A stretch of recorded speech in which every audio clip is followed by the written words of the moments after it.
ஒரு நாள் வண்டி ஓடும், ஒரு நாள் வண்டி ஓடாது. எப்படியா இருந்தாலும் வண்டி கலெக்ஷன் கொடுத்துடணும். நம்ம ஒரு நாளைக்கு 300 ரூபாய் கலெக்ஷன் கொடுத்துருந்தேன். இப்போ வந்து என்னுடைய வண்டின்னு சொல்லிட்டு கவர்மெண்ட் மூலமா 1 லட்சம் ரூபாய் மானியத்துல கொடுக்குறாங்க. ரொம்ப நன்றி. 1 லட்சம் மானியம் யார் தருவா? யாரும் தரமாட்டாங்க எங்களுக்குலாம். ஆனா 1 லட்சம் மானியம் கொடுத்து எங்க போனாலும் 35,000 எடுத்துட்டோம், 30,000 எடுத்துனோம், டியூ கட்டு 50,000 எடுத்துனோம். எங்களால முடியாது, வட்டி கட்டி வாங்க முடியாது. எங்களை வந்து என்கரேஜ் பண்றாங்க கவர்மெண்ட். ரொம்ப நீங்க வந்து யாரையும் சார்ந்து நீங்க இருக்க வேணாம் அப்படின்ற மாதிரி மாசம் மாசம் ஒரு 1000 ரூபாய் கொடுக்கறது, இந்த ஆட்டோ கொடுக்கறது, மகளிர் குழுல லோன் கொடுக்கறது, மானியம் கொடுக்கறது, அந்த மாதிரி நிறைய கொடுத்துருக்காங்க. நிறைய ஹெல்ப் பண்ணிருக்காங்க இந்த கவர்மெண்ட். பெருமையா இருக்கு சார். நம்ம ஒருத்தர் கீழே வேலை செய்யறதை விட எனக்கு தேவைன்னும் போது நான் இந்த வண்டியை எடுத்துட்டு போவேன். நானா சுயமா சம்பாதிப்பேன். யாருக்கும் கை கட்டி பதில் சொல்லணும்னு அவசியமே கிடையாது.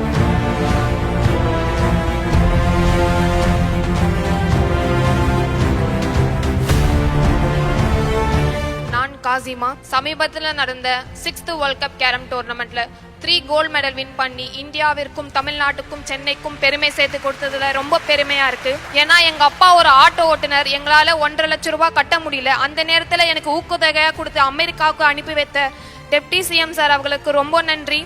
போயிட்டு வந்ததுக்கு அப்புறமாவும் எனக்கு ஊக்கத்தொகையா 1 கோடி ரூபாய் கொடுத்து கேரமைய உலக அளவுக்கு தெரிவிச்சிருக்காங்க. மற்றும் சிஎம் தந்தை அவர்களுக்கு ரொம்ப நன்றி. இந்தியாவுக்கே என்னை வந்து தங்க மகளே சொல்லி தெரிவிச்சிருக்காங்க. அவருக்கும் ரொம்ப நன்றி சொல்லிக்கிறேன்.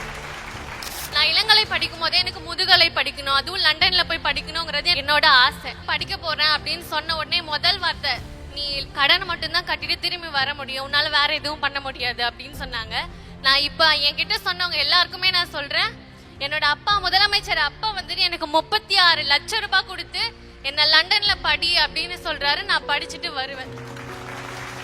உங்களை புகழ்ந்து பேசுவதும் வாழ்த்து சொல்றது மட்டுமே உண்மையான மகளிர் தின கொண்டாட்டமாக நிச்சயமாக அமையாது. உங்களுக்கான அந்த பொருளாதார சுதந்திரத்தை உறுதி செய்வதுதான் உண்மையான மகளிர் தின கொண்டாட்டம். நம்முடைய முதலமைச்சர் அவர்கள் ஆட்சிக்கு வந்ததும் அவர் போட்ட முதல் கையெழுத்தே பெண்களுக்கான கையெழுத்து. அதுதான் மகளிருக்கான அந்த விடியல் பயணம் திட்டம். அடுத்ததாக அரசு பள்ளியில படிக்கக்கூடிய மாணவிகள் உயர்கல்வி படிக்க சேர்ந்தா அவங்களுக்கு மாதம் 1000 ரூபாய் கொடுக்கின்ற புதுமை பெண் திட்டத்தை செயல்படுத்தினாங்க. இன்றைக்கு இந்திய ஒன்றியமே திரும்பி பார்க்கின்ற வகையில கலைஞர் மகளிர் உரிமை திட்டம் மூலம் 1,15,00,000 குடும்ப தலைவிகளுக்கு மாதம் 1000 ரூபாய் கொடுத்துட்டு இருக்கிறார் நம்முடைய முதலமைச்சர் அவர்கள். இனியும் நீங்க கேட்க போகிற திட்டங்களையும் நம்முடைய முதலமைச்சர் அவர்கள் கண்டிப்பாக நிறைவேற்றி தருவாங்க. நம்முடைய முதலமைச்சர் அவர்களும் திராவிட மாடல் அரசும் நம்முடைய துறையும் என்றென்றைக்கும் உங்களுக்கு ஆதரவாக இருப்போம். திராவிட இயக்கத்தினுடைய அடிப்படை நோக்கமே ரத்த பேதம் இல்ல, பால் பேதம் இல்ல என்பதுதான். அதுவே முழுமையான சமூக நீதி.